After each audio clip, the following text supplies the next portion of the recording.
just a bloke in a bar. When other people get sick, there's always a party that's like, thank God that's not me. Oh, so true. You know what I mean? Yes. Even though you should fully empathise with them because we've all been sick. But like, when you see them lying on a couch all fucked up, you're like, oh, thank God that's not me. We are inherently selfish. Like, Yes. And there's nothing you can do about it. there really isn't. Like, you're going to have that feeling. You're gonna. Something bad happens to someone else. If something bad generally happens, sickness included, there is a part of you that's like, thank fuck that's not me. Like it sneaks in. It sneaks in. Burrows its head in and Yep. goes, I'm here, bruh. And just accept it. Don't feel ashamed because we all feel it. Yeah. Because my wife's been crook, real crook, like on the couch, knocked out crook. And obviously I'm there for her and whatever she needs, I'll get the strepsils, I'll go down to the store, the coat, all that Play kind of your stuff. role. I play my role. But there is a sneaking part of me that says, thank God that's not me. Yeah, and also don't get me sick. Yeah. Don't fucking get me sick. You know what? I'm ashamed to admit it, but I stopped kissing her goodbye. You just blow them. No, like I'd walk up to her. I usually walk up to her, kiss her, I love you, goodbye. Yeah. I walk up to her and I stand like 4 or 5 meters away and I'm like, I love you. And you can tell there's this weird like, are you going to do it or not? But sorry, I got too much on my plate. Yeah, you got no time to be sick. We got a whole life to kiss each other. Nah, seriously, a whole lot. Literally. To pash. Pash. I mean, extra pash is when you're sweet. Yeah. But surely that's understood. Yeah, but it would hurt a little bit when you're crook. You want to go down the ship together, you know? When you're the one that's sick, you're like, come Does she down get the sick ship. often? No, she doesn't actually. She actually has a crazy immune system. So what's done her in? Maybe her immune system's a bit down. I'm not sure. Maybe she's, I don't know, tired, run down. You know what? She probably is tired, run down. Maybe I'm a neglectful partner and she's just been working a ring up. Maybe you've been working ass to the bone. What? And it's caught up with that because you're fucking lazy. I'm You don't chip lazy. in, You don't play your role. Maybe that's possible. I don't know. I can't say for sure. What I know is that you don't seem to get sick that often. I'm pretty good. I don't get sick that often, if ever. But have you noticed someone that's not here? But someone's not here. And look, you're not going to be... You don't get more than one guess, basically. Yeah. You get one guess. If you're watching this YouTube, you'll know. But if you are listening... You'd have no idea. There's someone missing. Yeah. Someone not here. Someone that's sick all the time. Oh, my God. And tries to hide behind the veil of my kids are in daycare, therefore they get sick, therefore I get sick. Now, that may be true, Denon. That may be true. However, there is a simple truth, a simple fact of life. It's a fact. That Tom was getting sick before he had kids. Yes. And there's That's there's no daycare excuse to save you from that reality. Look, the man's got a weak immune system. It's weak. And the moment he admits it, Yeah. the better off he's going to be because he's going to take precautions to stop it. Like, there's no way he's taking his vitamin C's, his greens every day. No way. He got shingles, mate. I thought that was eradicated in the 1800s. So did I. I thought that's what you got on long ship voyages. And then someone told me it was scurvy. But like, they're the same thing, right? Aren't they in the same Well, world? they're in the same world. They've got to be. It's called the New World in the 1800s when fucking the captains were discovering lands and shit. And then you start to ask yourself, well, has this probably got more to do, Tom, with the fact that you were eating bacon exclusively for breakfast, lunch, and dinner, and living in a cellar with no windows or ventilation? Like, is that more what this is about? I think it could be about that because there's no way, like, if you're talking about all-time Dally M weak immune systems, he'd win it every year. He gets the 6 points every week. Notice I updated my language there. Yeah, that's when you're a real dribbler. You're already going the 6-pointer. He gets the 6 points every week, Tom. Mate, every week. If he... I wouldn't mind starting to take notes. Maybe a little diary of sickness. Mate, I've got to say, let's say the DMP and the HSP podcast, like he was signed to that contractually as a worker, he would have used his RDO in the first... I reckon he would have used his sick days in the first 2 months. What does he get, 8 days? 8 days. Yeah. Easy. First 8 weeks, he's using 8 days. He's done. Mate, you no more sick days. We're dipping into your RDOs now. 100%. You have to. He wouldn't make it. He honestly, he'd have to, you know what? A lot of people in big contract negotiations, they'd be like, I want more money, I want this, I want that. He would be negotiating probably 40 sick days a year. I need more sick days. I don't need bonuses. I don't even need my super, quite frankly. I just need my fucking sick days, bro. That's all I need. And I need 40 to 50 of them. So if he's sick, what is he, 350 days? Let's just call that. He needs 50. Yeah, 50. He's sick like a seventh of the year. That sounds about right. That sounds right.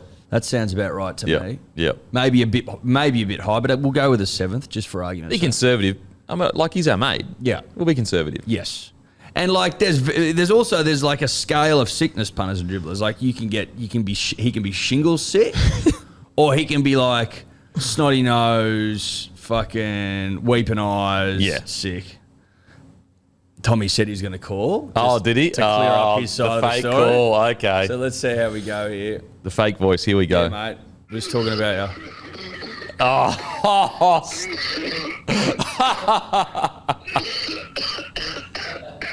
That is foul. That's a soundboard. You fuck off. Mate, you've done that before. We're just talking about your weak immune system, Tom. Sorry, what was that? I'm just fucking I'm a medical marvel. I'm a medical marvel. They're fucking saying that I should have been dead long. But I'm just fucking, I'm made of different stuff. So by your logic, like most parents would have died then, right? Nah, dude, the amount of viruses that have been fucking rolling in my joint, I am one of the fucking, they're saying one of the toughest people to ever live. I've got to go and they've got to go and study me. That's why I couldn't make it. I've got to go and get fucking studied. Or is it a father with a weak immune system giving it to his kids who then gets way sicker than everyone else? Listen, let's wait till the studies come back. Let's wait till the studies come back and study me. But I just wanted to call. I know Denner messaged me privately. He was fucking wigging that it was just going to be you and him. And he was like, if there's any way you can just come on for a fucking couple of minutes and just talk about how good Manly was, which we were fucking great. But like, I don't have much time, so I don't want to be here all day. Is this enough, Denner? Can I go? Oh, look, mate, you sound like, honestly, your body is like a Wuhan market. Yeah, it's not good. It's not good. Have a go at this. Honestly, it's a soundboard. There's no way that's real. I hope the listeners enjoying this. This is great podcasting. Can you get sick through a podcast? Because I reckon if we called in sick and you were listening, you'd get sick. 100%. That's how weak the immune system is. But you know what? You know what would happen? No, I'd fucking beat it. I might get sick, but then I'd beat it. So... Jesus Christ, if a common cold killed you, that'd be pretty fucking grim. Fuck all of you. Mate, how many sick days do you reckon you've had? He's gone. Oh, he's gone. Oh, he's gone. He died. He died. He's done. There he is, the great Tom. He's been kind enough to call us from his deathbed. Yep. Which is every second week pretty much. Yep. Apparently a cold's going to kill him. Medical marvel. A little sniffle. It's probably just hay fever, seriously. There's not that many colds going around, bro, for you to be sick this often. Seriously. It's honestly embarrassing. And he's like, but my kids bring them home from fucking daycare. I'm like, but you should have got them at daycare. You should have had them already. Yeah. Absolutely. You should be a picture of health, having gone through it, I would assume, in your own time. And you've got to build immunity eventually. Do you know what I mean? Like, eventually... How has he not built immunity after 34 years? That's what I'm saying. That's what's concerning to me. Yeah. You can't bloody get sick every second day and not have an immunity eventually. He should never be sick. He's sick so often. 100%. Do you know what I mean? Yep. Think about that, punters and dribblers. Matey, what do you got, mate? If he's having 50 sick days, it'd be more than a seventh of the year because, like, weekends don't count, holidays don't count. So it'd probably equate to about 250 days, 50 days. So it's probably about a fifth of the year. That's a great fucking point. It's a great point. That's a great point. You know what? Tom tried to wool pull us and say it's 1/7, but it's actually 1/5. And that's what a sick bloke does. Yeah. He tries to wool pull you with the days off. Yeah, he does. Sick blokes take the piss. Oh, mate, they take the piss all right. Is that like, that's a fair saying, right? Fair saying. Especially blokes. Oh, blokes are the worst. Blokes will really fucking squeeze that lemon. Mate, a chick could be nearly dying and she won't sook as much as a bloke with a little bit. She'll still truck nut. Yeah, she'll get the job done. But a bloke that's got a little bit of a sniffle won't even lace his boots. Won't even lace the boots. I mean, there's a reason why some of the blokes, NRL players, they say injury, but it's usually just a sniffle that they're stopping. Yeah, not playing. Anyway, now we've got it out of the way that Tom's a cat. Worst immune system in the history of mankind. Love you, Tom, mate. Get better. And we'll see you next week on the Great DMP. Actually, not the week after, probably. But he may be good to go tonight. You're doing a live stream? We're doing a live stream tonight. It'll be myself, Hamish Street, Jack Archdale, Jarchi, and maybe Tom, depending on the cough. Okay. Because if he's carrying on like that, I don't want him anywhere near me. No way. No but way. We'll be on Hello Sport YouTube live stream. It'll be at least the three of us. At least we the don't three. really need Tom, so hopefully he stays at home. Look, whether he's there or he's not, it's going to be the same. I mean, it might be worse with him there, but it's going to be good regardless. You know what I mean? It'll be good regardless. Yes. That's right. Now, look, before we get into the show, Ringers Western Bloke Club merch drop Monday, 6 p.m, New South Wales time, 5 p.m, Queensland time. So that is this Monday, 6 p.m, Ringers Western Bloke merch drop. The first time we've ever done work shirts. It is also the first time we've ever done trucker hats as well. So that is Monday, 6 p.m. Set your alarm. There is a limited amount. It'll be on the Ringers Western website. So we'll have a link on our website to go to the Ringers Western website. But if you want to get there first, go straight to the Ringers Western website and grab some merch. Limited amount, Monday, 6 p.m. Make sure to be there. Also, tomorrow, we'll be at the Riv, aka the Riverina, Wagga Wagga, doing a live show at 6 p.m. Make sure to be there, guys. It was a fantastic day up in Armidale. We want to say hi to everyone in Wagga and say thank you for being a part of the community. We absolutely loved it. So I'm actually really excited to get down there because I love the drive up to Armidale. So I'm going to love the drive down to the Wagga Wagga. And then next week, the Great Western Hotel Rockhampton, 6 p.m. local time. So obviously while we're up in Queensland, it'll be 6 p.m. local time. So don't get confused. It's not 5 p.m. It's 6 p.m. local time. And then the following week, Gilligans in Cairns to finish the regional tour, 6 p.m. local time. Also, Bloke Lager is on special across all celebrations in New South Wales and Queensland, $53 to $56 a case. You can go as low as $53 a case. Make sure to get the beer of rugby league. Footy's back. Your game's about to start. Crack open a Bloke beer. It is the perfect setup. If they don't have any stock, they're probably sold out. So just ask politely, could you order some Bloke in? It actually helps stores know what they need to order in as well. If you go in there and say, I want some, Bloke beer, and a few of you do, they're like, oh, well, the people that live in this area want Bloke beer. So that is every single celebrations in New South Wales and Queensland. Now, let's talk. Look, I was going to talk about first the curse being broken, but I feel generous today. Let's talk about Manly's incredible performance, mate. That is very kind of you, mate. Yeah. That's a very, very humbling thing to do. Yeah. I think that Manly win the comp.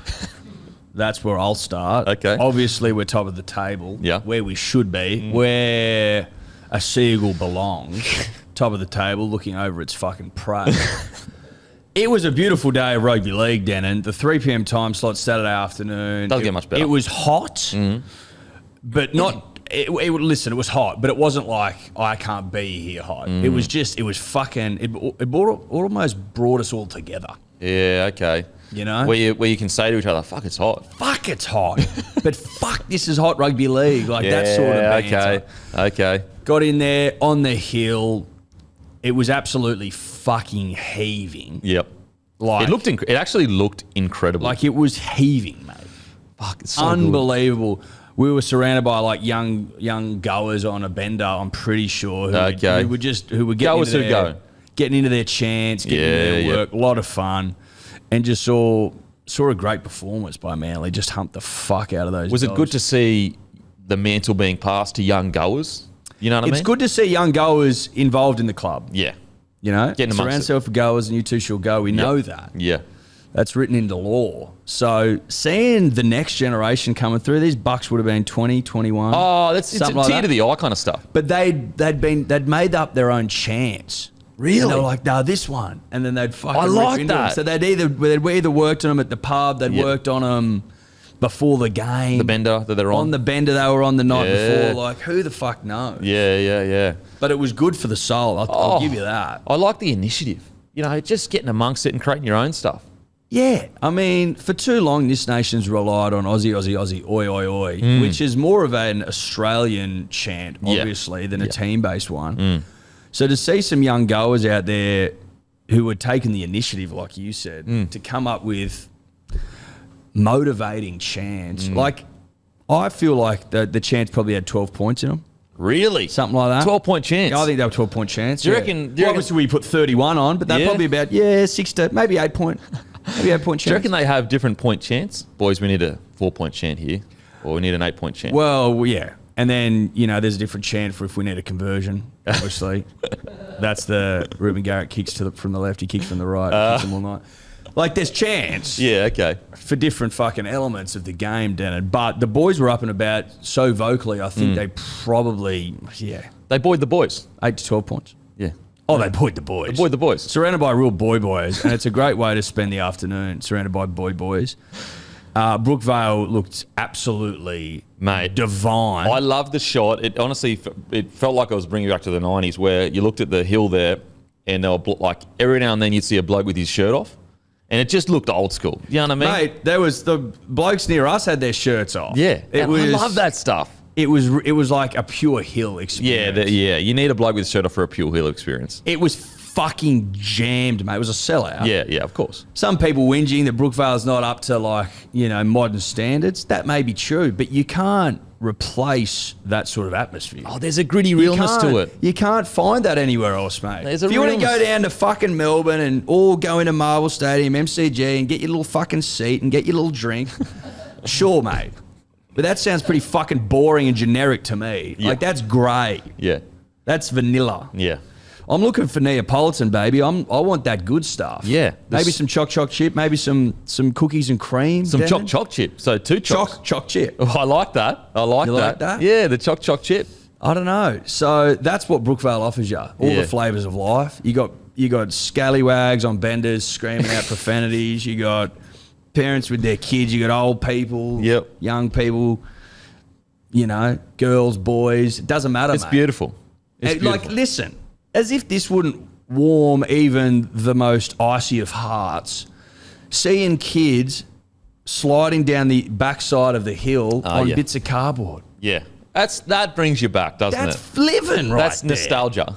That's living. Yeah. Are you an Aussie kid if you haven't slid down a hill in a cardboard box? You go there, probably with your mate, you Yeah. take your boys, and you go, we're going to go watch the footy, get a couple of beers, here's a bit of cardboard. Yeah. Keep yourself It's entertained. beautiful. It's beautiful. Really beautiful. And it's a cheap way. Cheap. You don't have to buy a nice car or a little no. baby car from it. It's a cardboard box. No.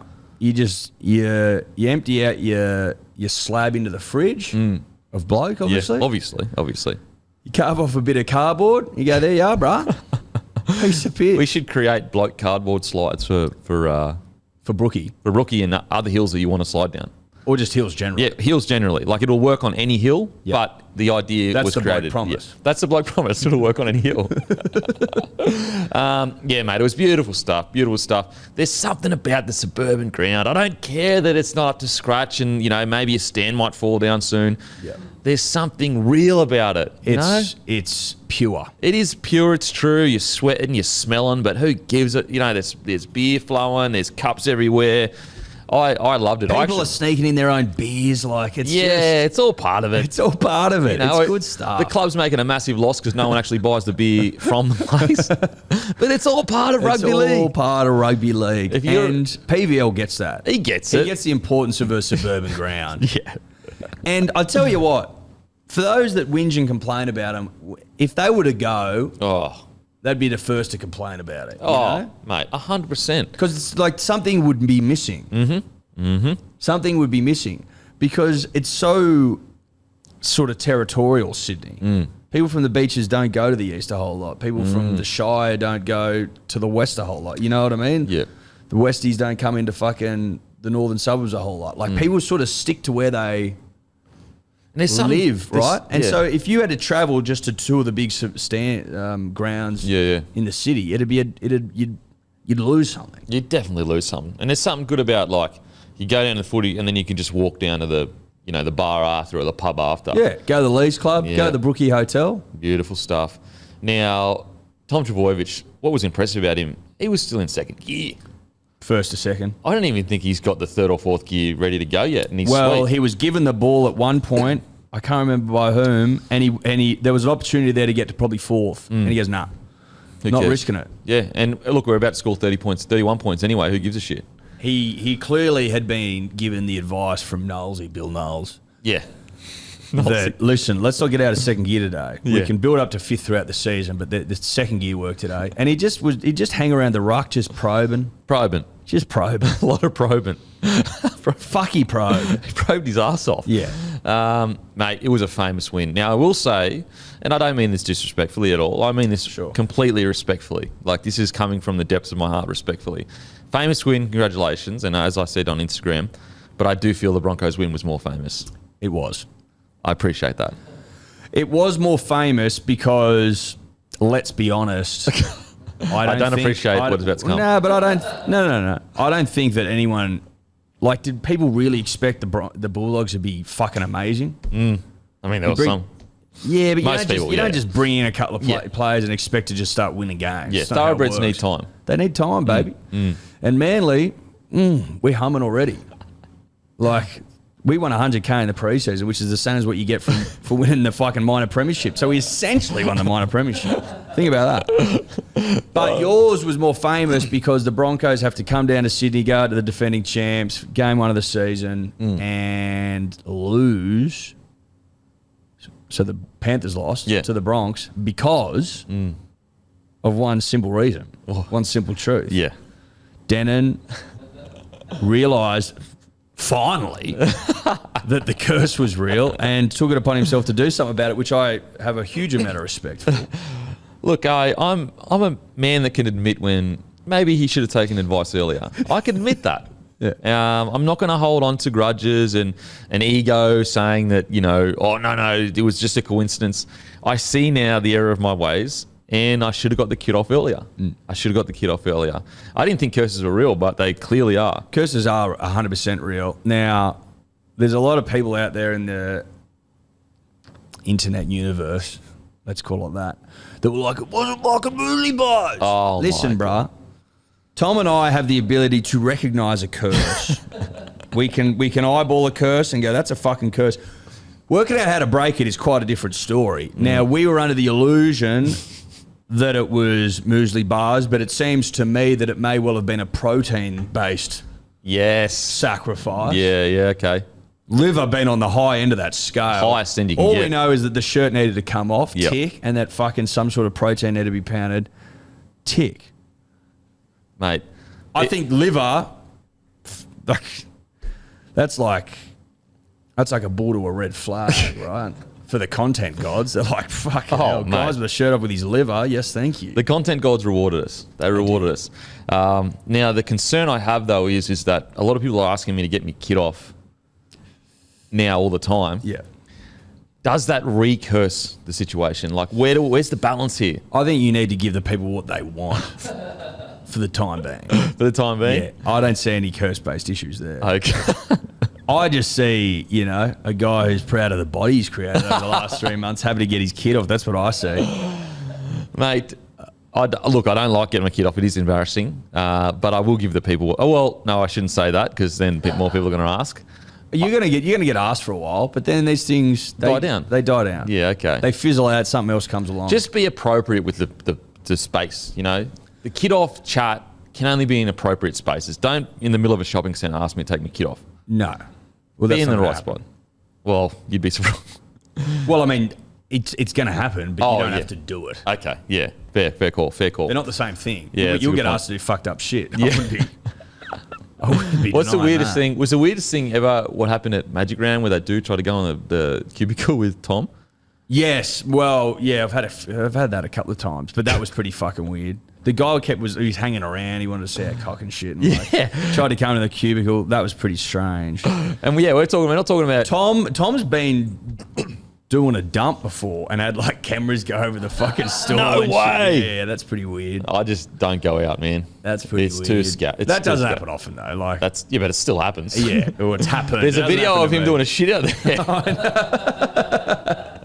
They've probably gone a bloody Telegraph. Telegraph have got in the back pocket just in case Tommy says anything wrong. Yeah, he's like, what the fuck? On the front page of Telegraph, him going with his hands down his ankles, looking up at the camera. I've had to sign and pose for photos with someone's ass. Like that's pretty weird. That is pretty weird.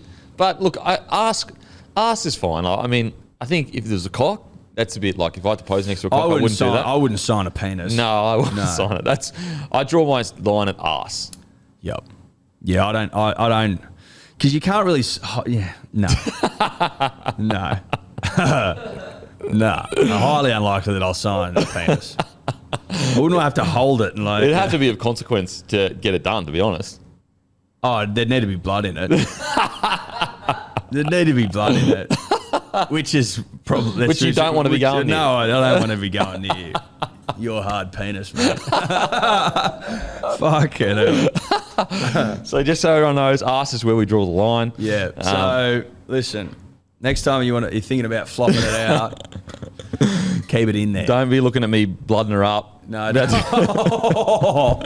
no, mate. Don't blood it up and whip it out. Fucking hell. So yeah, look, the curse is broken. Now I don't want to hear. How does that make you feel? You know what? Scoring the match winner against Para, there's that, and then just above it is lifting the curse for the boys. It's one of the great moments of my career. I saw the Broncos commented on the video as well. Like they knew. I think they were waiting. They would have been sitting around at fucking Redcliffe going, "When's this motherfucker gonna play his role?" You're right, and I can't fight back. I can't push back on it. Maybe I let my ego get to me and I didn't take the advice, and I apologise. I've apologised to the people. I apologise to you. I apologise to Tom. Yeah. I take the apology back from Tom because he didn't turn up today to work. Yeah, well, that's fair enough. So I apologise, Tom, but then I take it back. Can you do that? Can you go, sorry, take it back though? Yeah, you can. You can. I don't know if there's like a 10-second rule on a sorry or not. I don't know how that works. Is it like dropping something, a bit of food on the ground? Just boom, take it back. What is that, 2-second rule? 3-second rule? I think it varies from state to state. 5-second rule? I think Queensland, it's now a I'm confusing 5 second. myself. I'm saying so many rules I can't remember. 3-second rule. I think it's 3. 3 seconds? Yeah. Okay. Yeah, so I take that back. Is it, 10 seconds you reckon for sorries? You got 10 seconds to take an apology back. Otherwise, it's there forever. Let's think about it. I'll say sorry and I'll time it. Let's just get a feel for this. Okay. And we'll be able to tell pretty quickly what's appropriate. The vibe will be there. Now, where the fuck is my stopwatch? Sorry, mate. That's 5 seconds. That's too long, bro. It's too long. That's too long. I think you've got 3 seconds. 3 seconds to take a sorry back. 10 seconds is outrageous. Otherwise, you're always sorry forever the rest of your life. Time actually goes, like, if you're, like, looking at time. Oh, go slower. It's fucking slow. Yeah. If you spent a year looking at a clock, I reckon it would, like... You'd age, like, quicker. Surely that's essentially 100 years for the rest of us. Oh, my God. It's so, like, every time you want something to finish quickly, or remember sitting in school watching the clock? Yep. Oh, it was the worst thing you could do to yourself because you're just like clock watching, like they do in footy and that. Man, how interesting is that when you see players do those ones and look at the clock, or boxers and you're like, he's broken. Yeah. He's broken. You shouldn't be looking, brother. Don't look at the clock. Can't look at the clock. In no circumstances is clock watching a good thing. Never. Literally never. My mum used to say a watch clock doesn't tick. Always used to tell me that. I like that. I like that. Watched clock doesn't tick. Bit of wisdom there. That's wisdom from Mama. Mama Buxton. Mama Buxton gets it. She gets it. 100%. It's like when you're going for a run and you might have, let's say you're doing 3 laps. You're not thinking about, or let's say you one day you're doing 10K. The first fucking 8Ks are easy. But if you do 3Ks, the third K is fucked. Yeah. That last, you're always waiting for it to end. Always waiting for it to end. You know what I do at the gym, and I've always done this. If I'm on a treadmill or anything in regards to cardio, I use my towel to cover the time, and I just go for as long as like I start feeling like, oh fuck, Genius. just cover it. Because otherwise you're counting the Ks. Then you just keep looking down and you bloody see it. It's worse on a treadmill because you can count every 100 meters. Literally, and it feels like it's taking forever. So I cover it with my towel, and then I just try to like zone into whatever I'm like podcast or I'm watching something. Speaking of watching something, Stan original documentary series Dawn of the Dolphins is out now. Great segue. Only on Stan. A new history starts now. Unprecedented backstage access to the master coach Wayne Bennett and how he is building the Dolphins in their inaugural season. And I will say, I've watched most of the first episode. It's good, real good. Just to see the way it all comes together, see like all the little things that you wouldn't really expect to, I guess, see in a footy club. It's great production. And this is no GST. I'd be saying this even if we weren't sponsored by Stan.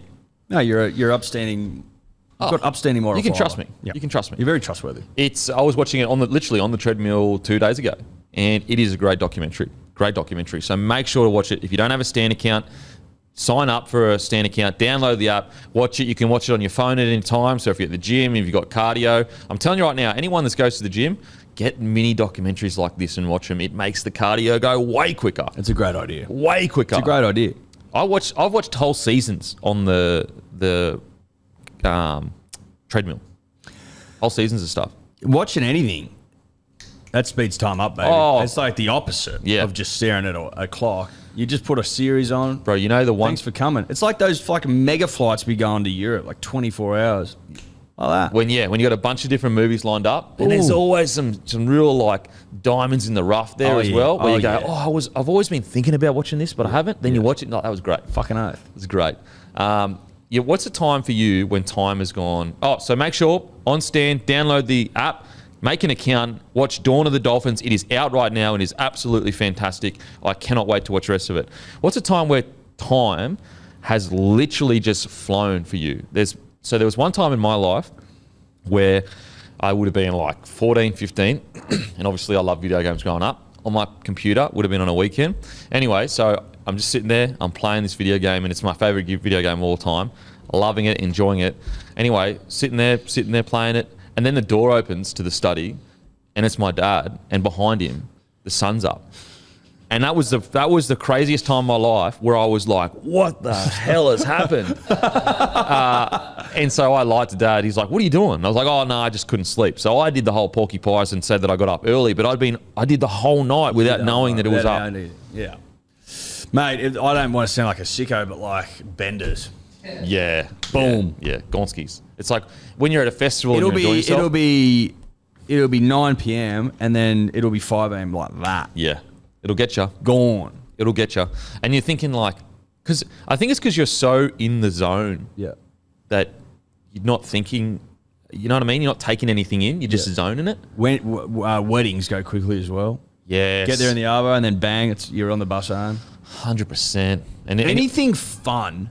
Yeah, time goes quick, which is bullshit. It's fucking bullshit. Imagine if boring shit things went quick, but fun things went long. Like it was the opposite. How good would that be? Because bad things literally always take forever. Like I remember once I worked at this breadcrumb factory. A breadcrumb factory. Yeah, outside of Bathurst. Can you talk us? What the hell is a breadcrumb factory? What is that? I'll tell you what the breadcrumb factory is.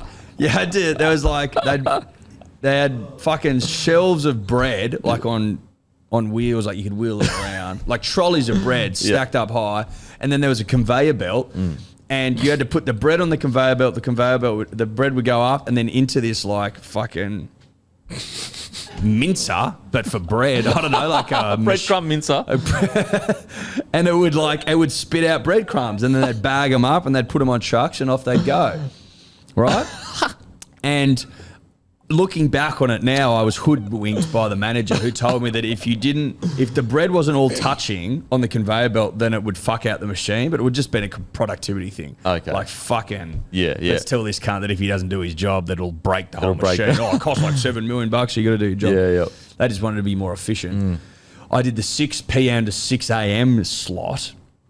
Oh. And you're literally just like getting bread off the trolleys and putting it onto this little workbench and then sliding it on the conveyor belt for 12 hours. Obviously, I had a couple of breaks, but like... Was this pre-podcast too? This is when I was at uni. This is ages ago. Oh my... Were you sitting there going, mate? You want to talk about time going slowly? Jesus Christ. Oh, that sounds so painful. Seriously. 12-hour shifts, they sting you. They'll get you. Luckily for me, I did the night shift, and so you could have, there's no one around, so you just had your fucking headphones in, listening to music and shit, podcast. But apparently the day shift guys couldn't have any headphones in because it was against like OH&S or whatever. Yeah, like you got to worry about actually hearing what's going on. I know. Just put the bread on the fucking conveyor belt. Anyway, that's the slowest time's ever gone. Yeah. But why the fuck can't that go quickly? 100%. And the benders go slow. I don't get it. What do you got there, Matty? It's unfair. You got nothing? He's just riveted. He is riveted. So that's my breadcrumb story. Mate, it was tough. Oh, when we have the thing called shutdowns in like big industrial, it might be an above ground mine, it might be a coal terminal, and shutdowns are basically they shut an area of the place, whatever you're doing, down, so that you can actually run cable without having to like terminate certain things, and there's not electricity going through the place. You can shut it down, right? And so they might do it for a week or two, and when that happens, you basically must work 12-hour shifts. So you're going Monday, you're rolling in, 6 a.m, and you're going home at 6. They were torture shutdowns because it's 2 weeks of just you're pounding the pavement. 2 weeks. 2 weeks, 12-hour days. 12-hour days. 2 weeks, and every day you're going home covered in coal. I've got like pictures of like when I'd finish work, and I would just be, and this is when I started the podcast too. So I was doing the shutdown, then driving up to Sydney, doing the podcast, then driving back. And I look back now, I don't have the motivation to do that now. As in right now, if someone said you've got to work a 12-hour shift and do a potty, like as in a 12-hour shift. I mean, I work 12 hours now, but a 12-hour shift at the coal terminal. They're not the same thing. They are absolutely not the same thing. Because this isn't really work. This is just talking nonsense. Exactly. It's a bit of a cheat code, so to speak. It really is. Like 15 hours when I do 15-hour shifts at Grain Corp, like at harvest time. Yep. When I was at uni, you just want to get cash quick. Is that what it was called, Grain Corp? Grain Corp, so people they harvest the wheat, put them in the trucks, take them to Grain Corp buy it off them on site. There's sites all through the country. I was working at one in Tottenham, which is in like Western New South Wales. Okay. And 15-hour days, 11 till fucking 2 in the morning. 11 a.m. to 2 in the morning, 11 a.m. to 2 in the morning, 11 a.m. to 2 in the morning. That's a tough gig. Fucking. If you've done that. You realise then how long a day is. Oh, and also you realise like what real work is. Oh, bruh. In the hot sun too. It's fucking summer. It's like 40 degrees. Jesus Christ. Mate. What do you got there, Matty? My best example was actually pretty recently of time going slow. So the gym I go to has just like most gyms, they have like the classes. They have like, boxing, cycle, like spin class, all that. And one day they were doing renovations and there was only a class called body pump left. And I just assumed. So do you do classes? Sometimes I do classes, yeah. Yeah. So you do like Zumba and shit? No, it's not Zumba. It's like... you do Zumba? Like normally I do... Anyway, I'll get to it because it's funny you say that. Zumba. So I'm in there and I assume it's like some weights thing. Like they have a thing, it's Virgin Active. So they have this thing called Grid where you do like weights and stuff. It's like HIIT class. I just thought it'd be like that. Anyway, I go in there and I'm the last one in, of course. And in the classroom, there's like a window so everyone in the gym can see you if you come in late. And I'm like, who cares? Anyway, we start warming up and, normal warm up. And they're like, all right, we're going to start. And then just like that, every single person in the class starts synchronized dancing. And I'm like trying to follow like step, back, clap, step, knee. and I'm thinking that every single person in the gym is staring directly at me. I'm just so I'm like, what the fuck is this? Yeah. I'm like feeling so self-conscious because I'm just I hate it and I can't dance. Like it's terrible, right? I reckon you could dance. Everyone in there is just so good. Anyway, I'm like, I keep looking at the clock. I'm like, how long to go? I genuinely thought, fuck, we must be like getting close to halfway now. Only about 6 or 7 minutes had gone. 45-minute class. I just looked at the instructor and she looked at me and I just did the old and just walked out. Oh my God. Yeah, I would have walked immediately out. Yeah, same. As soon as they started, I'd been like, fuck. I would have said, is that my phone ringing? My embarrassment would outweigh the worry of offending them. You know what I mean? Like, she wouldn't give a fuck. Yeah. Nah. She'd forget about it in 2 seconds. It's probably more offensive seeing him dance. I would have been offensive to everyone in the room. Oh my God. One person's offended and the teacher leaving potentially, but otherwise him staying offends the whole room. You're going to bring the vibe down. Yeah. Because they're in the vibe. They're Pay in the numbers. mood. So please, can we work out how to hopefully science one day can work out how to make bad situations go quick. Yep. Fun situations go slow. That's all I'm asking for. Yep. That's all I'm asking for. Now, cracks in the windshield. Trelly Mitt, he's come out. He said Penrith have cracks in the windshield ahead of their Penrith Rabbitohs game. What are your thoughts? Cracks in the windshield. I mean, I love the metaphor. Cracks in the windshield or the woolshed? Woolshed and windshield. Okay. I think he said 2 quotes. Yeah, right. Someone asked him again. He said woolshed. I like Latrell when he talks shit. Yeah. Because he usually backs it up. Yeah. Yes. He talks shit and backs it up. So watch out for fucking Latrell to have a big game this weekend, I would suggest.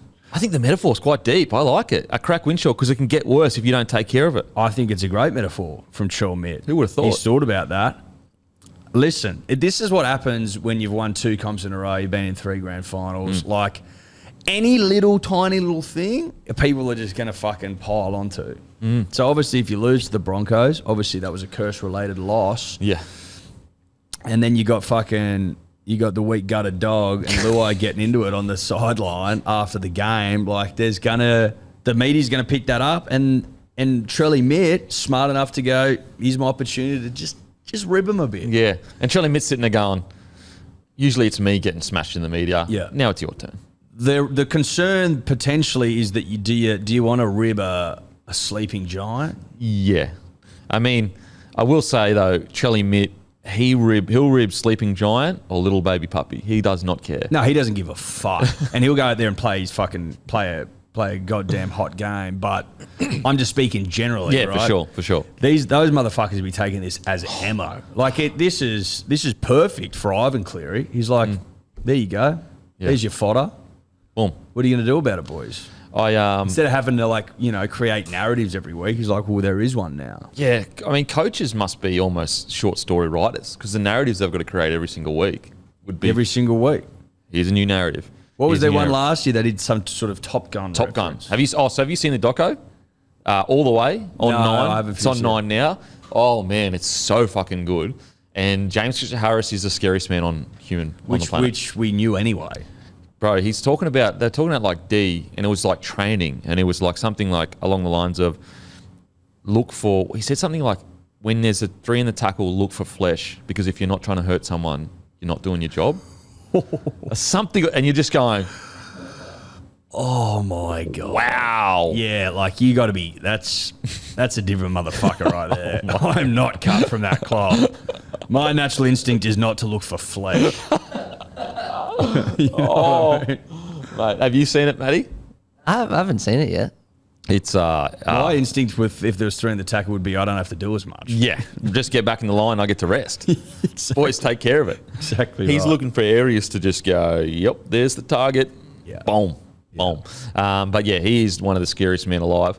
But yeah, Craxton and Wiltshire, I love that. It's poetic. It is quite poetic because this is pressure can build and the cracks can get bigger. But I will say, Penrith sleeping giant, I think they do go out and get the job done this weekend. What are your thoughts on the Luais? I think Penrith win. Because Rabbitohs are missing 2 forwards, like main forwards. I'm missing 4. It's like 4 middles if you count Sele and Havili. Yeah. Yeah. And it's hard to replace the big thickies. You know, you can get an outside back that'll do the job. Big thickies, though, very hard to replace. Very hard to replace. Very hard to replace. What were your thoughts on Luai Summon situation? Like I like the boys showing a bit of passion, to be Same. honest. I loved it. Like I like getting them into each other on the sideline. Mm-hmm. I think that it just shows that the boys are passionate about their work. The boys about are buoyed. their craft. The boys are buoying each other. Whether there was anything in it, I don't know. But like, surely the boys are into each other like that at training. You just wouldn't see it, right? The boys are into each other that like nearly once a set. You know what I mean? Like maybe it's changed since I was played, but like if let's say every set you made an error, you'd be getting, you fucking pull your head in, fucking catch the ball, or hold the fucking ball, you idiot. Like, the thing is, you just don't see it's just circumstance, right? Like the Panthers are now lost 2 on the trot if you include the World Club Challenge. They've lost a lot of players or lost a lot of cattle in the off-season, the last 2 seasons. And then you've got Jerome, the weak-gutted dog, getting into it on the sideline. But you don't see a whole lot of that. You just don't. Yeah. You don't see a whole lot of it. And so people are like, fucking oath. What's going on at Penrith? mate, But, mate, like to read into it any more than what it is just a couple of young barks passionate about their craft. Yeah. Like, that's all it is. Yep, I loved it, and I want my. Sometimes I hate, and I've spoken about this a few times over the last few weeks. I hate when like a player drops a ball and they're like high-fiving him, like tapping him on the bum and that. I'm like, bruh, he just dropped the ball. Like, why? I understand it's to keep him positive and so he doesn't put his head down and whatever. But I like the fact that they're like, oi, motherfucker, be there for your assignment. Not like, it's okay, we'll fix it during the week. I liked it. Who are you backing? Panthers or Rabbitohs? I feel like there's a bit of rabbit in you today. There's rabbit in me. Okay, There you're is the rabbit. There's rabbit in me today. I can't hide how I feel. There is rabbit in me. It's going to be a fucking great game. Oh, But based on the comments from Trell Mitt, big game, huge game. From big game from Trelly Mitt.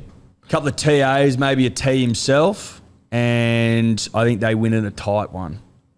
That's what I'm saying. This is how much he loves to like jibe people or like talk shit or whatever. I'm pretty sure the reason he kicked a field goal on the weekend was because he missed so many the year before against Sharks. So he just went, all right, I'm going to kick a field goal just to say, fuck everyone. Because it got brought up in the pre-match interview with Fox. I think Mal Meninga or someone asked him about the field goals from last year, and he was like, don't bring that up. His goal kicking has been sensational. I think it's 26 in a row or something. 26 in a row. But he missed a few in the World Cup. Yeah, and let's say NRL. But just for Bunny, 26 in a row for the Bunnies. Yeah. And if Is there an NRL record? Yeah, 32 Haslam's, yeah. 32. Hazem Al Masri. I'm pretty sure it's 32. It could be 32 or 36, but Hazem Al Masri. Yeah. So he's pretty close. Not far off. And like Trelly Mitt, he's 100 and whatever kilos. You know what I mean? He's a big boy. Fucking huge. You don't see big boys doing that kind of hits it stuff. sweet. It hits so easy. Yeah. Like it's like not even trying. Nah, not even so trying. effortless. But like to have the balls to go, just to prove a point, just to say like, okay, I missed them last year. I'm going to nail a field goal. That takes huge balls. Haslam's 35. 35. Okay. So he's 9 off. Is that math correct? If he's 20, yeah, I just guessed 26. It's Oh, around that, right. yeah. Okay. So we're guessing now, Matt. I will get the exact number for you now. Look, we're a professional outfit here on the mate. DMP. Come on, mate. We get everything right. So that's really disappointing from you, Matty. Really disappointing. Okay. But so you like the Panthers? I like the Panthers. They're at home, I'm pretty sure, again. They are at home. They'll be angry. And it'll be dry. Dry track. Cooper was talking about they'd gone away from again, like he's just, you got to bring up a guy who knows what the fuck he's talking about, right? That they'd gone away from their, they tried to do the high sort of execution plays in the wet. Well, you just got to kick the corners, mate. Don't drop the pill. Just kick the corners. Fucking don't drop the pill. Yeah. And Build snap pressure. cunts. Snap cunts. Snap cunts. Like Jake did on the weekend. Oh, You see how many people Jake snapped on the weekend? We were saying there needs to be a category on the NRL website for snaps. yeah. True. Like Kafusi Like you would can have. have, a few. they've got tackles made, sure. Tackles missed, sure. Ineffective tackles. Where are the snaps? That's a good point. Where are the snappings? Because, like, you want to get behind a bloke that's leading. Like, for example, imagine at the end of the year, top of the snapping table. Yeah. Like this guy folded fucking 15 people in 2 weeks. You'd be like, holy shit, he's on one of the great folding Well, we do runs all tackle time. breaks. Well, I don't understand it. You can have, if you got ineffective tackle, there should be Snap and block. effective tackle. Yeah. AKA snap the cunt. Yeah. I like that. Trail's 26. 26 in a row? You were right. Oh, Well done. Well done. Wow. That's pretty close, man. That's like, what, a few games away if he nails everyone. Yeah. Yeah, 2 or 3. Okay. Fucking hell. Could you imagine Trelly Mitt gets that record? Wouldn't that be wild? Far out. Like a big fella like that. Crazy. Just insanity. And probably put the knocker on him now. Yeah, no. I don't want to have to get naked again to break curses. Now, let's Billy Slater on the Roosters. It's dangerous practice when you hear players speaking about we've got the best roster in the competition. And that's what I heard from some of the Roosters players over the summer. They got a reality check. They got a real reality check. I've got no doubt the Roosters were complacent going up there to Brisbane against the Dolphins. They were totally outplayed in the effort areas of the game. When the great Billy Slater's saying that, you got to take note. Billy doesn't speak like that generally. You know, that's pretty to the point. By pointed. Billy. Was that Cheese was saying that? I'm not sure, but like I think even Lindsay Collins kind of, when all the chatter around salary cap was coming, he was basically saying like, here at Roosters we win comps, we don't worry about money. I know that's a little bit different, but it's in that same mind frame of like we're the best, which is like you do want to think you're the best for sure. There's a couple of different ways of unpacking it potentially. Like you could look at it like everyone knows the Roosters have got a great fucking roster. They always do. Always. Their on paper roster is probably the best in the game. doesn't always translate to premierships, but if it's not the best, it's top 2, top 3, right? Yeah. Is that more just about them going, we've got an opportunity here to win a comp and we need to we can't waste that opportunity because we've got the roster? Yeah. You could look at it that way, or you Yep. could look at it like these motherfuckers are getting high on their own supply, walking around smelling their own farts and just expecting your premiership to fall in their lap. But that doesn't feel like a Trent Robertson sort of environment. Yeah, you're right. It doesn't feel like Trent Robertson would create that environment, but it is pretty ballsy to come out and say we've got the best roster. But they do. Do you know, like... Well, I think there's a difference between the best roster and one of the best rosters, right? Like we've got the best roster in the competition, right? So if that's what they said, that's probably a bit. It's pretty hectic because, like, I think Billy's coming from the position of like it doesn't matter who you've got on paper, you have to go out and whoever wins is the best roster. You know, it's still surprising hearing that though. Like you've still got Boyd Cordner around the club, you've got Jake Flynn around the club, Trent Robertson, like all these fucking alphas.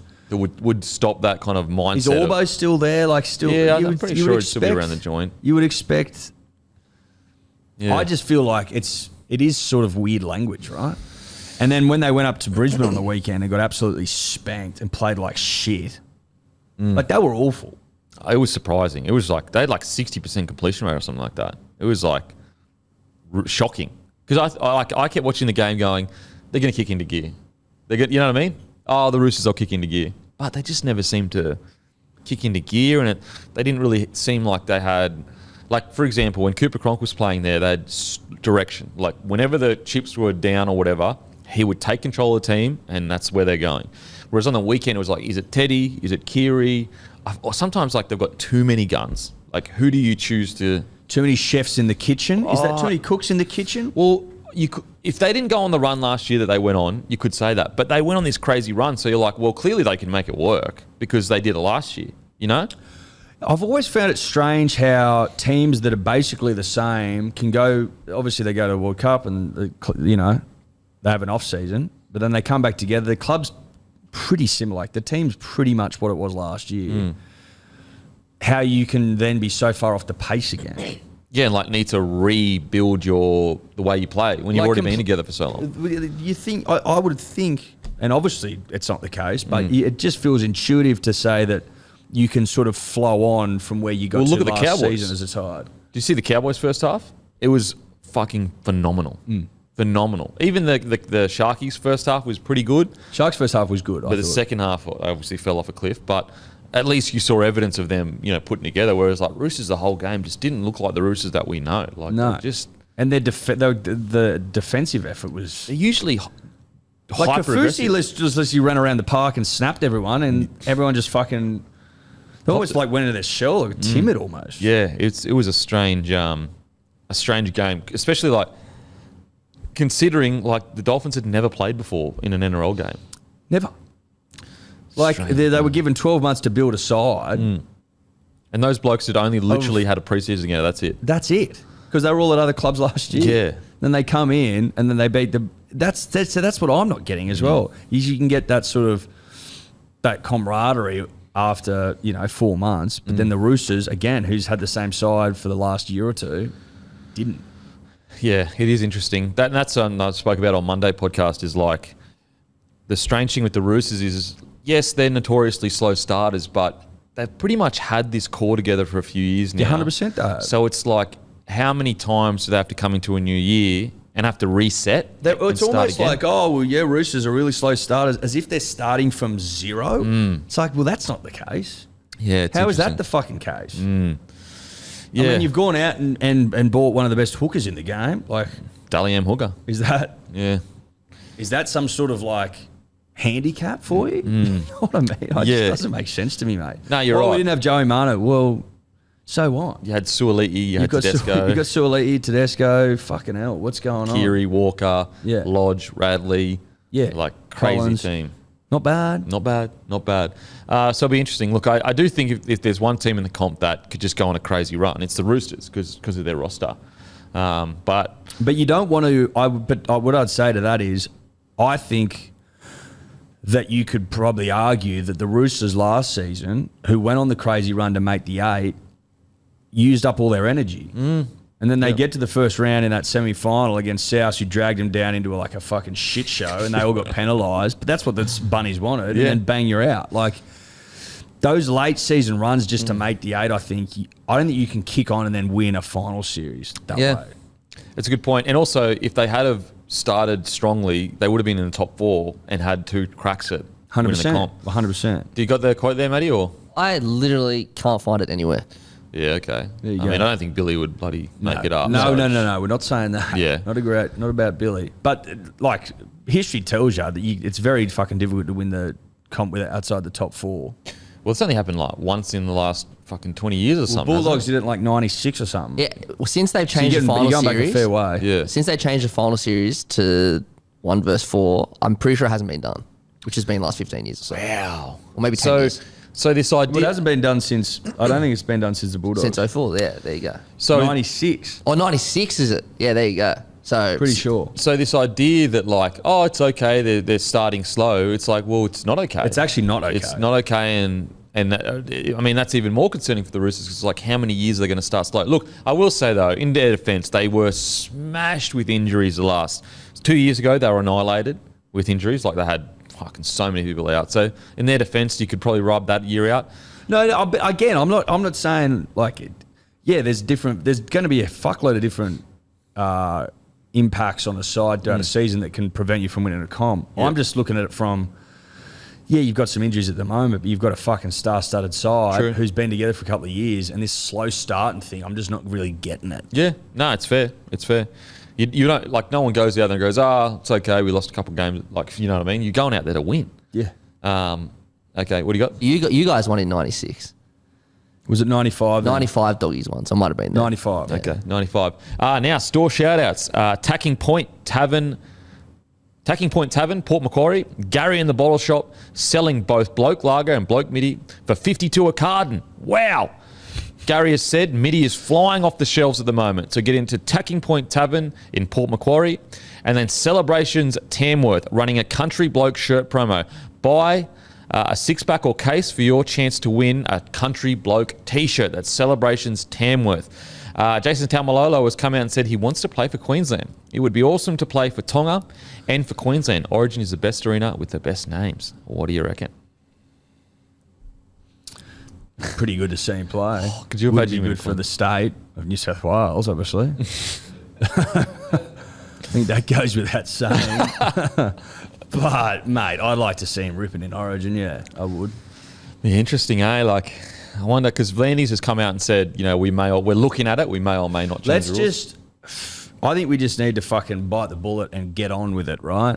If the last World Cup taught us anything, it's that the rise of the Pacific nations is happening. It's in front of our fucking very eyes. And to say that Samoa isn't a tier 1 nation if you make a World Cup final, like you can't sell that narrative at the markets forever, right?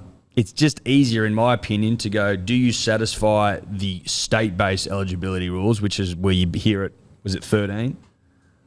14? Yeah, 14. Whatever that eligibility criteria is.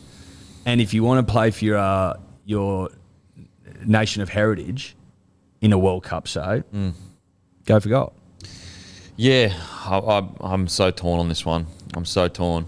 But I just think it's an inevitability. Yeah, it's an inevitability. It's kind of like it almost get to the point in 10, 15 years where most of our players will be Polynesian. So it's like, mate, look at the game generally. Like, how many players were of Polynesian descent 20 years ago versus now? Crazy. I think it might be over 50% now. I think it's like 55, 60%. Yeah. So really interesting. I mean, far out Taumalolo and Suncorp Stadium in a Maroons jersey. Oh my God. There's not much better sights in rugby league. Like if you saw him taking a kickoff run. Yeah. Oh. Imagine him first hitter of the series. Him in Origin Bruh. would be scary, man. Like, because he would just go to another level. He would just go to another level because he loves the big matches. Big Jason Taumalolo. Very rarely in a big match does Jason Taumalolo not have a big game. He loves it. It'd be interesting to see like what would the sides be if everyone was eligible. What would the sides look like? I mean, you'd probably say that the New South Wales side would be pretty much the same. Off the top of the dome, it would be. Maybe a couple forwards that No, I think it'd be pretty much the same. Yeah. Would be the same because the Taumalolo thing is because of his age, I'm pretty sure, like when he came to Australia. Yeah. Not so much, because obviously Tongans can still play Origin. So yeah, it probably wouldn't So it would affect only that really much. apply to England and New Zealand, really. Yeah. So, like Radley, for example. At the moment, yeah. And so Radley, at the moment, wouldn't make the squad. Maybe in the future he would. Well, Radley can't now. Yeah, he can't. But what I'm saying is if they change the rules, yeah. then you've got in New Zealand, there might be a couple of Kiwi players that could potentially try to. Like, when did Joe Manu come across? So maybe. But I mean, you got Trell and you got Tommy Troyevich. So it's like, maybe he doesn't make this. Fuck. It would be. You know how hard it would be to make Origin if everyone's eligible? The only way you could work it out is based on like when they arrived in Australia. Yeah. When they started playing their state footy, and then. It'd be good to get that list together, though. But like off the top of the head, I don't think it would be. I don't think it'd make a crazy difference. Yeah, no. You're right. It probably wouldn't even make that much of a difference. I wonder, because that's not something that hasn't really been discussed. Is like we get so caught up in the, for example, me being a Queenslander and like caring about. I want players playing for Queensland that truly care about Queensland. But you get so caught up in that, you don't go, well, would it even make that much of a difference? Maybe 1 or 2 players a year, whereas like most players can play anyway because they're Samoa or Tongan. I think that if they keep it like pretty low, like what it is, 13, you can start to get around your state in like a 10-year period. Yeah, no, I agree. Yeah, especially going through school. 100, because you basically go through high school. Yeah. Go through all high school, and then very rarely someone playing Origin when they're 18, 19, only prodigies. So usually in your early 20s, it's like 10 years, right? Yeah. Yeah, no, I can see that for sure. But yeah, Taumalolo. Oh, could you imagine the outcry if he did get selected? Well, I can't see them changing the state eligibility criteria, which I'm pretty sure is why he's not. Yeah, that's why included. Yeah. But as a so he came over after 14. I'm pretty sure he came late. Yeah. Oh, I okay. think that's what's fucked him. Well, yeah, no, I don't think they. I definitely. What I do know for sure, like I'm unsure about all the other stuff. What I do know for sure is they need to keep that age, like 100%. Otherwise, it's just gun whatever. for hire. Yeah, it's just a fucking free for all. It's not. It doesn't mean anything. That's one thing I'm absolutely certain on. If you came over here as a 16-year-old, like even if you say you love the state or whatever, fair enough. Like you may love the state, but we have to have some rules in place. Yeah, it's just a bit late. Yeah, it's just late. Like, and this is an Australian competition, unfortunately. Like we need some, connection to the states that you're playing for. So yeah, we won't It's just it would be hard to give those, impassioned speeches before the game about what the jersey means and the fucking state and your people and shit. And when they do the tours around to like Western New South Wales or Western Queensland, like it wouldn't mean as much if you'd fucking never lived there. Yeah, so true. You know what I mean? Like it just wouldn't. Yeah. You'd be sitting there going, yeah, like this is. Yeah, I can see how this is motivating, but it's not particularly motivating. Oh, it's no connection. Whereas like when he puts on that Tongan jersey, because he has such a strong connection, 100%. means everything.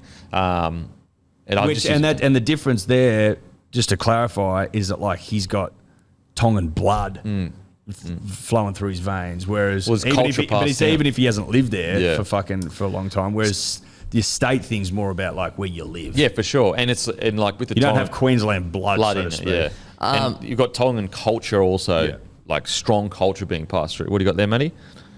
I think I'm reading. I think I was wrong about the age 13, the age thing, because he came over when he was 13. I think it's because he's played for the Kiwis before, so that's why he can't play Origin. Yeah, it's the Kiwis thing. Yeah, it's the Kiwis thing. Right, yeah. That makes sense. So he would be eligible then. Yeah. Okay. That's why he's asking for that. Yeah, because I was like, context. I don't want to change the age thing. That's crazy. You've got to keep the age thing. So basically, all they're going to do is strip away this tier 1 thing and then off to the races. Off to the races.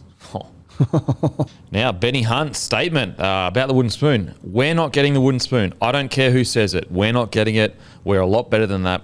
I think we're a genuine finals team. We need to be. I generally think we are. About Anthony Griffin, I'd encourage the board to really just back him. There's nothing worse than being in a situation we are now where everyone is coming for your head and you've got the board second-guessing the coaching staff. You need to be all in. You've got to back your guy. At the end of the day, if you get to the end of the season and it hasn't worked out, then make your decision. Don't get 5 or 6 or 7 or 8 games in and start second-guessing what we're doing, because then everything will really turn to shit. I'd encourage them to just back us. What do you reckon? Benny Hunt's statements. Well, Benny Hunt, being the fucking leader he is, coming out saying all the right things, like there's been a lot of chatter in the media, in the podcasting world, at the pub about the Dragons' chances this season. I have been pretty fucking adamant that they won't do anything. I will say this though, punters and dribblers, and this is on the record. I had the Cowboys coming last year, so I don't know what I'm talking about. So I hope Benny's not taking my words and getting upset by them. Like, in terms of Anthony Griffin, I reckon he's dead set right. What's the fucking point of having a coach if you're going to sack him after 7 or 8 games when it's not going well? Like, you got to give him the season, I think, to work out, was there a plan that took a while to bear fruit? Like, you're going to sack Robbo because the Roosters start like a busted ass every year? Like, let's be fair income. I think you got to give a coach time, and if it doesn't work out, you fuck him off towards the end of the season, get someone new in, off you go. I think the only way that you get rid of him halfway through the season is if you have a mad replacement that you're genuinely seeing isn't like. Look at the Sharks situation. Now, I don't think the way they handled it was good in regards to John Morris. Like, I feel like they probably should have just let him see out the season in regards to not just getting rid of him straight away. Yep. I understand why they did, because they didn't want all the extra media and that. Just get rid of him now. Go through the pain now. Whereas this situation, like, unless there's someone else on the horizon that, you know, really is standing out, give him the whole year. But the argument against giving him the whole year is like, let's say you do have another coach coming in. He needs time to recruit and move around who he wants for the next year, if you know what I mean? Yes. So if he only gets called in at the end of the season, well, he's just got the roster that's been given to him. Whereas if he gets told that he's got the coaching gig 5-6 weeks into the season, he's got essentially half the year or the whole year to either move players on, get new players in, all that kind of stuff. Yeah, but it's a balancing act between giving the coach that you hired initially, an opportunity to try and fix things or improve on things, versus fucking him off because you don't believe in him. You know what I mean? Like, I think sometimes people go too early. Yeah, no, for sure. And it's not like we're in an environment where now, at least to my knowledge, where there's just shitloads of hot, young, virile rugby league coaches running around waiting to get picked up. Like, I think the West Tigers situation with them getting Sheens back, and then Benji Marshall, who's fucking coached 1 game now officially, he's coming in 2 years to coach a side. Like, the Dogs need a Gill to woo Seraldo, but like, there isn't really heaps of coaches running around. Yeah, no, I agree with you. I think so. You got to back him in the initial, right? You have to. I mean, surely, because otherwise it's almost like, what's the point? You should have sacked him in the off season to a degree. That's exactly what I'm saying. Yeah. That's exactly what I'm saying. We should have sacked him fucking late last season. What if they go? Let's say they go 1 from 8. Would you be like, look, this is just untenable? Like, it depends how they were playing. Yeah. Like, if they were fucking in the fight and they just lost a couple of close ones, or if they're just getting pumped and look like shit, you know what I mean? There's different scenarios, I think. Yeah. But a lot of heat on these boys, bro. Holy my God. Shit. I spoke to Benny yesterday. It's all anyone's talking about, mate. And then almost like them getting that week off, that bye's just built more energy around like, it. what are they going to be like? Yes. I'm actually tipping them for a win this week. I think they come out firing. Now, I still think they're going to struggle this year, but I think they come out firing. Because their back's against the wall. They got everyone's writing them off. Everyone. And like, you'd almost be like, from a Dragons fan, you'd understand it to a degree, but you'd also be like, hang on a sec. We finished, 10th last year? 10th or 12th? I think it was 10th. 11th. 11th last year. 2 wins out of the 8, I'm pretty sure. And for a period there, they were fighting for the 8. They were in the 8. Yeah. And so you're like, why are we all of a sudden, we've got essentially the same roster. Why are we all of a sudden guaranteed wooden spoon, you know? Because people like to pick someone. That's why. And everyone goes, you're the fucking loser. And then everyone else just piles on. Yeah, 100%. So you're right, they came 10th. And 2 wins out of the 8. Came 10th. And who came 8th again? Raiders? 8th, Raiders 9. How many losses were they behind? Roosters and Broncos. Yeah, 9 Broncos. So Raiders and South had the same amount of wins. So Roosters were on 15 wins, Raiders and South 14 wins, Bronx 13 wins, Dragons 12 wins. So, like, that is not far. Like, a couple of games go their way. Yeah. And they're in the 8. It's not worlds It away. really isn't. So, Even though I think they'll struggle. But then this year. off the back of that, right, off the back of 2 wins outside the 8, everyone's piling on Anthony Griffin. Oh, you're going to get fucking sacked first. I think he'd probably be leading the betting in terms of first coach to go. Where's all that coming from? Is this more around the fact that he hasn't recruited well? Is that what people are getting into him for? That's the one thing that I think, like recruitment-wise, that I'm a bit surprised at what they've done in the market. And I don't know what their salary cap's looking like, so maybe they've got no money, but I would have thought they would have been a bit more aggressive. But, you know, Anthony Griffin's under the most pressure. But where did the Knights finish last year? Mate, I think the Knights are under the most pressure. They are under massive pressure. Huge pressure. Because they finished like 14th or something last year. Knights finished 14th with 6 wins. And they So win the Dragons finals. doubled Knights wins. And yet, like... Dragons doubled the Knights wins, and the Knights were in the finals 2 seasons prior. So they fell off a cliff last year. And they've sort of flown under the radar a little bit. Yeah, in terms of like the media scrutiny. Yeah, maybe like the Ponga situation has kind of deflected a little bit because you're just talking about him playing 6 rather than, you know, the fact that they went to New Zealand. Yeah, New Zealand is a tough trip. They lost. They came 14th last year. Their roster hasn't improved that much. I mean, it's improved a little bit, but not Are you worried about Ponga? With these head knocks, defending at 6? I'm not worried in regards to, like, I don't think he has it in him. I definitely think he's got it in him, but I hope for him that he can get through a whole year injury free, because it's been a few years now where he's just been able to bang out, you know, 20 games or whatever, or 20 plus games. I just want to see him play footy, because the more footy he plays, the better he's going to be. The more he's going to feel his potential. We see his potential when he plays Origin. He's amazing. He's a freak. He is an absolute freak. But he seems confident, and on the weekend, 11 tackles, only 1 miss. You can't ask for much more than that. Like, what else? You know, Ponga haters will be looking for anything, but it's like, what else do you want? He had 2 try assists, 11 tackles, only 1. Like, he can only do so much. You can't blame everything on him for the losses. No. So I hope his biggest challenge, though, it's not his skill set, it's not his ability. It'll just be getting through the year, being in the front line, making 11 to 20 tackles a game. But I hope he can. But you're right, Adam O'Brien, I think he's under the pump. I think he's under the pump too, to be honest. Poor bloke. I hate talking about that kind of stuff because it's like, mate, you know what I mean? Like, but it happens every year. There's usually 2 coaches that go a year. It's part of rugby league. So you got to talk about it.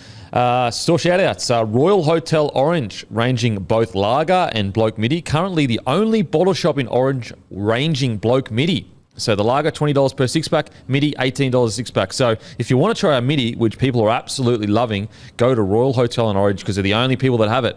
Castlereagh Celebrations, a great little bottle shop ranging midi and lager. Stop in to see Michael, who will help you out.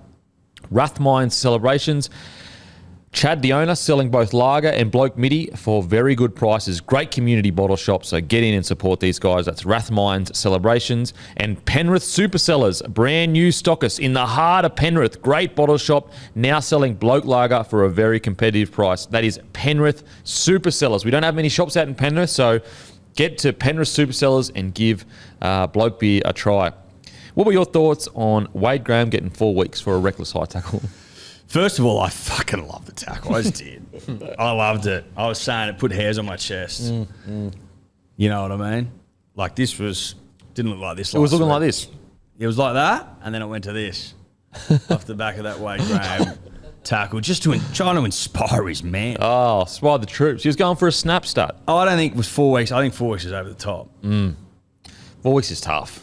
4 weeks is a lot, bro. That's a month. That's a fuckload of rugby league. Yeah. Just for trying to snap a bloke and getting it 90% right. You know what I mean? Like he got it 90% right. Yeah. Just that top 10%. Maybe the top 10% might have come in contact with a head. Sure. But like if he gets him at the same height but he gets him shit, he doesn't get 4 weeks. Yeah, it's a good point. It's all on how hectic it looks. It's because he hit him like a truck. Oh. Everyone's like, ooh, hater. It was wild. What, like, crazy shot. I mean, was it the whiplash that made the head contact, or do you think it was just direct contact? I think it was the whiplash. So his head came into it after. I think so. I mean, yeah.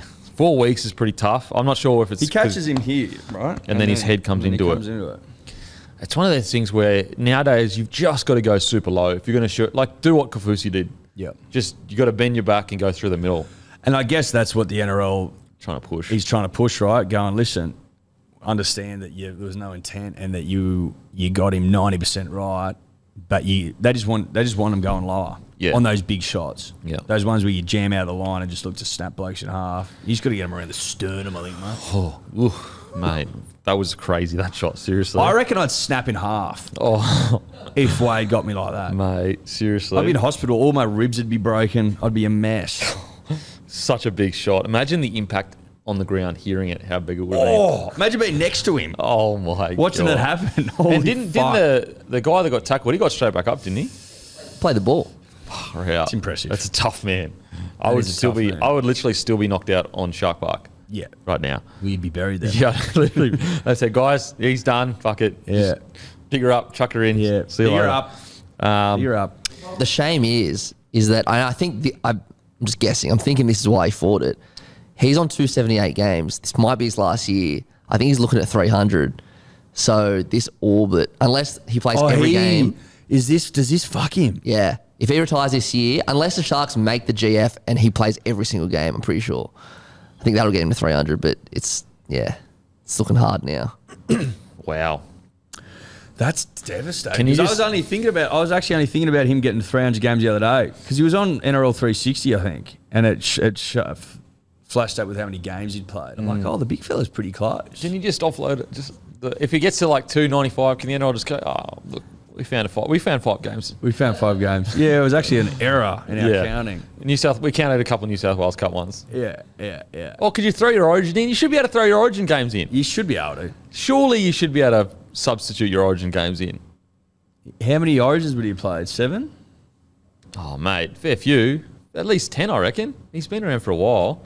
And like if he could just go, So look, it gets him there. take me New South Wales caps away, Yeah. chuck him in the NRL, put me in the 300 club. Fucking oath. Done. Played 6 Origin games. 6. Oh, 6. Well, that gets him there. He was a bit unlucky with it was a suspension and injury. So yeah. Gets him there. Gets in there. Yeah, so Gets in look, have a chat to Landy's. Surely he's reasonable. Trade the New South Well, Wales. he's a very reasonable man. Peter. David Fifita re-signs with the Titans. Yep, good re-signing. Yep, very solid re-signing. Nice little coup there. Oh, a little coup. Had some competition, and he's playing really well so far in the trials and also in the first game. Great last week. Oh, mate. Just straightening up. Yeah. You know what I mean? Just hitting those. You're seeing what we've wanted to see for a while now is just straighten up, get some good ball off the half. And that's Straighten what her he up. can do. Straighten her up. Now, there's some re-signing transfer whispers. 6 clubs after Paddy Carrigan. I think like every club will be after him. That's obvious. 6 clubs. You would have to be, a bit of a fucking idiot if you didn't go up to Paddy Carrigan. Mate, seriously. You'd have to be an idiot. Idiot. You'd have to be dumb. Honestly, it should be a litmus test for like a CEO should walk into the recruitment manager and go, "You going up to Paddy?" And if he says no, so you're fired. You're fired. Sacked on the spot. On the spot. See you Like later. Elon Musk with all that Twitter. Yeah. Just going, all right, you're an engineer, you write code, show me it. Oh, you don't write any. Fuck off. See you later, mate. See you Same later. thing. Oh, you don't want to come into work 4 or 5 days a week? Yeah. See you later, mate. See you later, mate. You're not looking at Paddy Carrigan? Pack your shit. Did you see that report where like there was apparently, again, it's reportedly, there was a huge pushback from the staff because he was requiring them to write a review each week of what they had done? Yeah, because they hadn't done anything. Since when is having to collate what you've done in a week Yeah. by your boss like that? What? Mate, big shake-ups at those. Oh, They just man. had too many people doing fucking nothing. Like, that's crazy to me that anyone would even consider pushing back against that. If your boss asks for a weekly summation, you go, yeah, okay, sweet. Like, not, well, how dare you? It's like, what the hell is going on in this world? I know. Trim the fat. Trim it, get rid of it. 6 clubs, including Rabbitohs and Penrith, apparently after Teague Wilton. But it seems like he wants to stay at the Sharks. I will say, we often talk about how clubs leak this and leak that. This is a clear indication of managers leaking this kind of stuff. So this is managers leaking 100%. to drive prices up, to Correct. create the feeding frenzy around a couple of young hot boys. Correct. So when you see things like this, guys, it's just the manager trying to They're get their chumming name the out. water. They're just putting blood in the water. baby. Okay. Pure and simple. Now, Panthers versus Rabbitohs. I'm going Panthers, you're going I like Rabbits. the bunnies tonight. You Okay. get them at underdogs as well. And make sure to watch on Hello Sport Live tonight. Come Companion. join us. Going to be a lot of fun. Eel Sharkies. Sharks. Sharkies, yep. A Heinless Sharkies. I like what I saw last week in that first half. Okay, I like what okay. I saw. I'm going I tell you Eels. what. if there isn't a certain contract signed and there is a loss tonight, there's going to be a loud, there's going to be a loud media. A lot of noise. A lot of noise. Bronx Cowboys. Ooh, that's some close odds. It's a tough one, eh? It's a fucking tough, really. Like, Cowboys have had your measure the last couple of years, but Bronx got the tail up. Yep. I'm going to have Bronx. Okay, I appreciate it. Going Bronx. Roosters, Warriors.